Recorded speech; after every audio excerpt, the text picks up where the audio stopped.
கர்த்தருடைய பரிசுத்த நாமம் மகிமைப்படுவதாக. இரட்சிப்பவர்.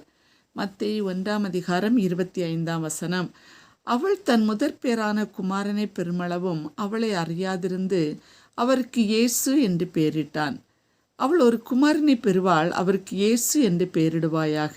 ஏனெனில் அவர் தமது ஜனங்களின் பாவங்களை நீக்கி அவர்களை இரட்சிப்பார் என்றான்.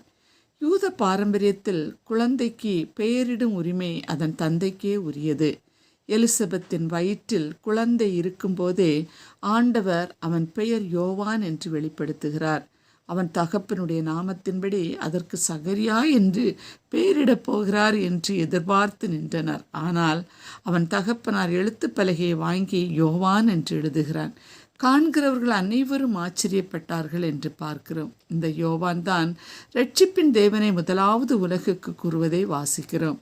மனம் திரும்புங்கள், பரலோக ராஜ்யம் சமீபமாக இருக்கிறது என்று வனாந்திரத்தில் கூறியது இந்த யோவானே. பிரியரே, மரியாளுக்கு பிறக்கப் போகும் குழந்தைக்கு பேரிடும் உரிமையை கடவுள் யோசேப்புக்கு வழங்குவதன் மூலம் யோசேப்பு இயேசுவின் வளர்ப்பு தந்தை மட்டுமல்ல, சட்டப்படியான தந்தையும் ஆவார் என்பது தெளிவாகிறது.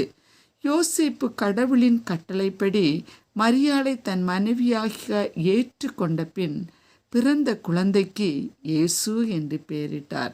இயேசுவின் தந்தை என்றும் இயேசு தாவீதின் மகன் என்ற நிலையையும் அடையச் செய்துள்ளார்.